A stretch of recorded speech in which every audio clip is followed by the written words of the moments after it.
আপনার এই দুঃখ, আপনার এই কষ্ট নিতেই এসেছি। আর সেটা যদি একটা অভিশাপের রূপে আমি পাই,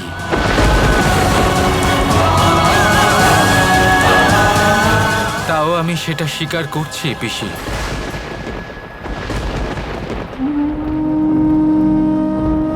শুধু একটাই মিনতি আপনার কাছে, এই পীড়ার জন্য আমাকে দয়া করে ক্ষমা করে দেবেন।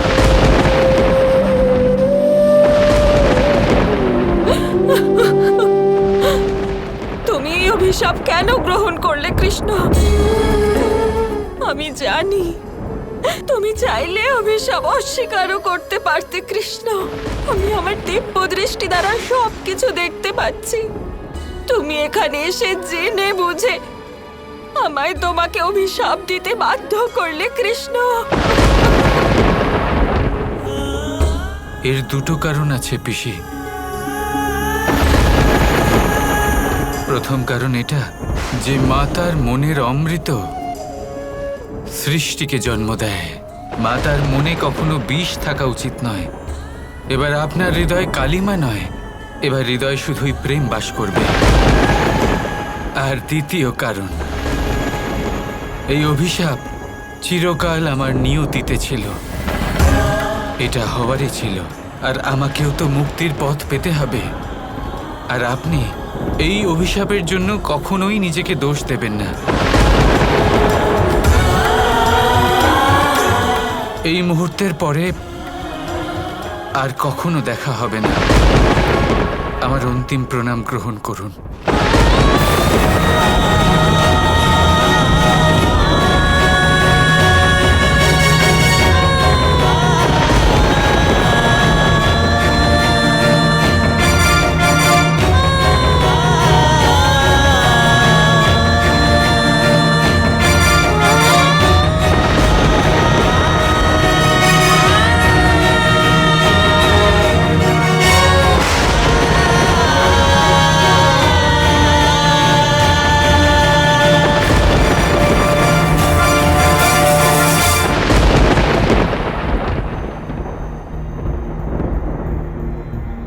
তাহলে এটা ছিল তোমার শেষ কাজ, পিসি গান্ধারীর অভিশাপ গ্রহণ করা? যেখানে আলো আছে সেখানে অন্ধকারও আছে, যেখানে দিন আছে সেখানে রাতও আছে, আর যেখানে বরদান আছে সেখানে অভিশাপ কেন থাকবে না রাধা? এটাই তো নিয়তি।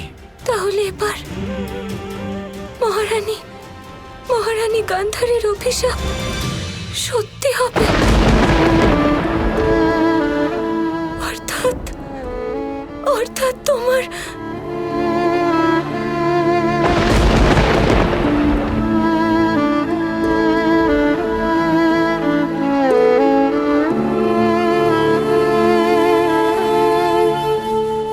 দুঃখ পেও না রাধা।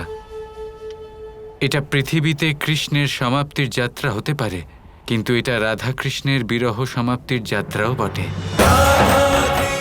রাধা কৃষ্ণের সেই সনাতন ধাম গোলক, ওখানে রাধা কৃষ্ণের পুনর্মিলনের যাত্রাও বটে।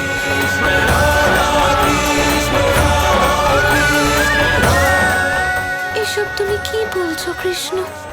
আমি শ্রীকৃষ্ণ ভক্ত শ্রীদামা তোমাকে অভিশাপ দিচ্ছি।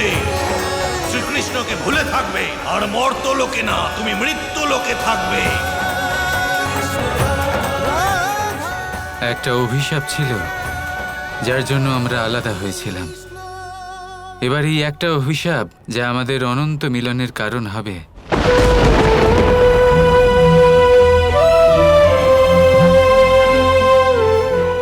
এই বিরহ সমাপ্ত হবার সময় চলে এসেছে রাধা।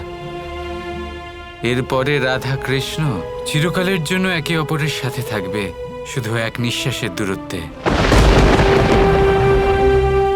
কতটা সময় বাকি? খুব অল্প সময় বাকি আছে রাধা। আর এই অত্যন্ত কম সময়ে আমার অনেক প্রতিজ্ঞা আছে যা আমাকে সম্পন্ন করতে হবে। আমি আমার প্রতিজ্ঞা অপূর্ণ রাখতে পারবো না। পৃথিবীতে সবাই তোমায় কত ভালোবাসেন, আর তুমি কিনা নিজের সমাপ্তির কথা বলছো, তাও এত সহজে। কেন? সমাপ্তি তো সকলের হবে। যে এই সংসারে এসেছে তাকে যেতে হবেই। প্রত্যেক ব্যক্তির অন্ত হবে রাধা, আমারও। তাতে এত চিন্তার কি আছে রাধা? এটা তো প্রকৃতির নিয়ম। যতটা স্বতঃস্ফূর্তভাবে আমরা জীবন নিয়ে কথা বলি, ততটাই স্বতঃস্ফূর্তভাবে আমাদের মৃত্যু নিয়েও কথা বলা উচিত। চিন্তা কিসের জন্য রাধা? এটা তো হতেই হবে।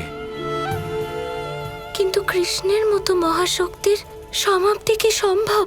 সে কে যে কৃষ্ণের দ্বারকাকে ধ্বংস করতে পারে? এই পৃথিবীতে এমন কেউ নেই কৃষ্ণ। সমাপ্তির সূত্রপাত করা কোনো মানুষের কাজ নয়, তা হলো অন্য কারোর কাজ। আর দ্বারকা ফেরার আগে আমার তার সাথে দেখা করা প্রয়োজন। এমন কি সত্যি কেউ আছেন যিনি কৃষ্ণকে বিনাশ করবেন, দ্বারকার বিনাশ করবেন?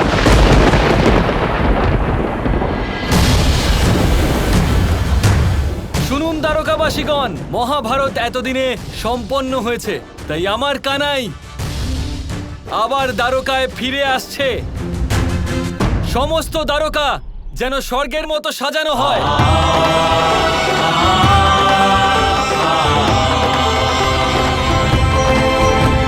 মহারানী রুক্মিণী, আপনাকে খুব সুন্দর দেখাচ্ছে।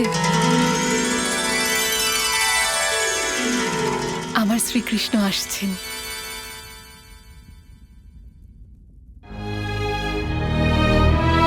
আমি আমার কন্যা জাম্বুবতীকে আপনার কাছে সমর্পণ করছি। যথা আজ্ঞা ঋক্ষরাজ।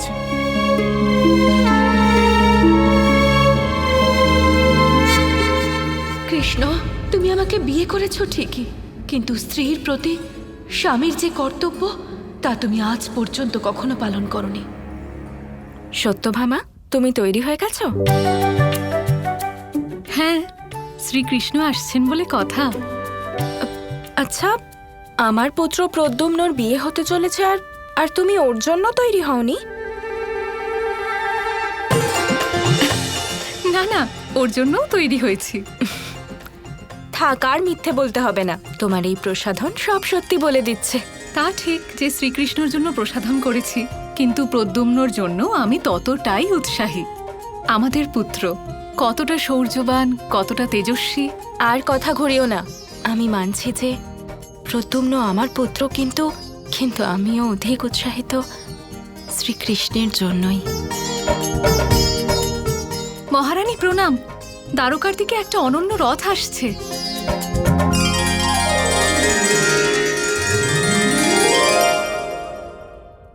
মহারানীর জয় হোক, শ্রীকৃষ্ণ দ্বারকা চলে এসেছেন।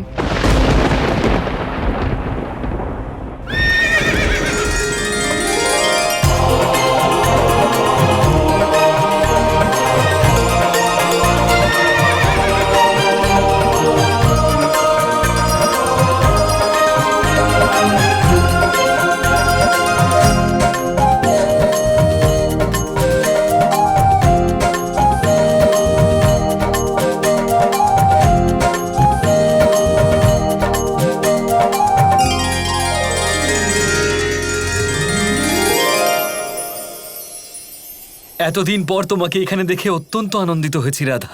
আমিও দাদা। রাধা, তুমি শুভ সময় এসেছো, কিন্তু আসার আগে সংবাদ পাঠিয়ে দিলে আমি তোমাকে স্বাগত জানানোর আয়োজন করতাম। হ্যাঁ, রাধা, শ্রীকৃষ্ণ আসেননি? উনি কোথায়? কৃষ্ণ নিজেই আমায় এখানে পাঠিয়েছে। ও খুব তাড়াতাড়ি এখানে আসবে।